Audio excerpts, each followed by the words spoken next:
श्री शिवाय नमस्तुभ्यम। हर हर महादेव। दोस्तों, मैं मितु शुक्ला SPM ब्लॉग्स में आप सबका स्वागत करती हूँ। दोस्तों, आइए एक शिव चर्चा के माध्यम से जानते हैं कि गरीबी में बेटी का शादी करना कितना मुश्किल होता है। इसी पर आधारित है आज का मेरा ये वीडियो। एक भाई है, पढ़ने के लिए गया है आश्रम में और वहाँ पर गुरुजी के यहाँ मन लगाकर पढ़ रहा है, लेकिन उनको कहीं ना कहीं लगता है कि मेरी बहन का शादी है, कैसे होगा। इधर बहन का शादी भी ठीक हो गई है और गुरु के यहाँ जो आश्रम में पढ़ने गया है शिष्य, उसका हर दम मन उदास रहता है।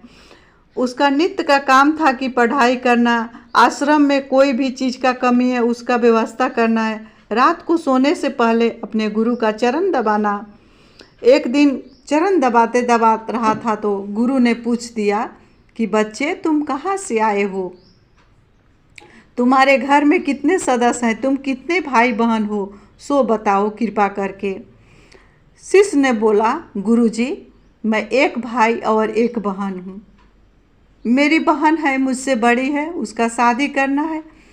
मेरे जो पिताजी हैं किसान हैं, उनके पास कुछ भी नहीं है कि बहन का शादी हो सके, इसीलिए मैं परेशान रहता हूँ, खोया खुजा रहता हूँ, कैसे मेरा बहन का शादी होगा। गुरुजी ने बोला कि बच्चे, तुम चिंता मत करो, तुम आए हो पढ़ने के लिए, पढ़ाई करो। बहन का जब शादी नज़दीक आएगा तो मुझसे बोलना, मैं व्यवस्था करूँगा, सारे शिष्य से मदद मांगूँगा कि ये बहन का शादी है, इस बच्चे का तुम मदद करना। शिष्य उस दिन से निर्भीक हो गया, उसको जो चिंता थी सो कम हो गई, क्योंकि अपने गुरु से अपना दिल का बात बता दिया। उसको उम्मीद हो गया कि मेरे गुरुजी ने मुझे बहन का शादी में मदद करेंगे।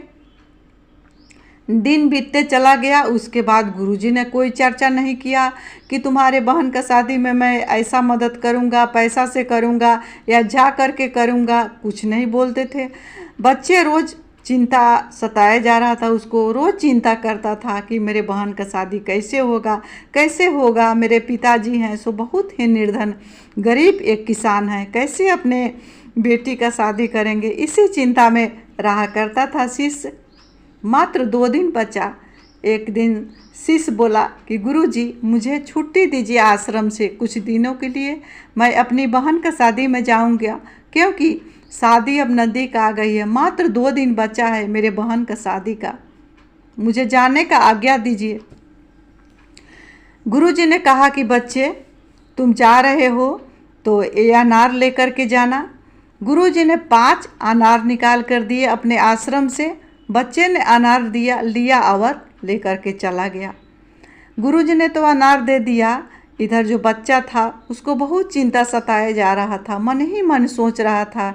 गुरुजी ने बोला था कि मैं कुछ मदद करूंगा, लेकिन चलते वक्त गुरुजी ने ये 5 अनार दे दिया। क्या अनार से शादी हो जाएगा? ये अनार ले जा कर के मैं क्या करूंगा, अपने पिता को क्या बताऊंगा? बच्चे ने पिता को भी बोल दिया है कि गुरुजी ने बोले हैं शादी में मदद करने के लिए। पिता को भी भरोसा हो गया था कि गुरुजी मदद करेंगे शादी में। इधर बच्चे का इंतज़ार पिता भी कर रहे हैं। अब बच्चे भी जा रहा है तो अनार लेकर के बहुत चिंता में जा रहा है। बैठा गाड़ी में, लेकिन उसको चिंता लगा हुआ था कि मेरी बहन का जो शादी है कैसे होगी।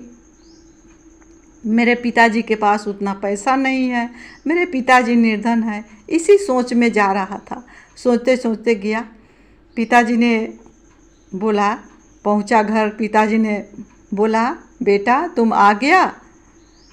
बेटा बोला कि हाँ पिताजी आ गया हूँ, लेकिन गुरुजी ने बोला था मदद करने के लिए, तो मदद के स्थान पर गुरुजी ने 5 अनार दिए हैं। भला पिताजी, इस अनार से क्या होगा? क्या इस अनार से बहन का शादी होगा? पिता ने भी चिंता करने लगे, बेटा ने भी चिंता करने लगा, माँ भी चिंतित हो गई, यहाँ तक जिस बच्ची का शादी था वो भी चिंतित हो गई।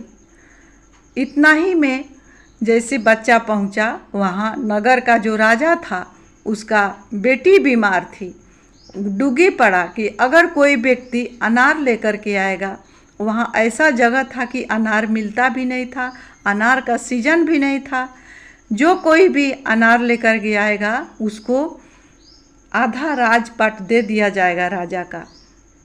राजा का मंत्री चारों बगल घूम रहा था, नगर नगर में यही पुकार रहा था कि कोई किसी के पास कोई भी व्यक्ति है उसके पास अगर अनार है, अगर वो अनार देता है तो उसको राजा का आधा राजपाट दे दिया जाएगा। इधर जो शिष्य था, आश्रम से गुरुजी ने अनार दिए थे, उसको अचानक याद आई कि गुरुजी ने तो मुझे अनार दिया है, इस अनार का भला मैं करूँगा क्या?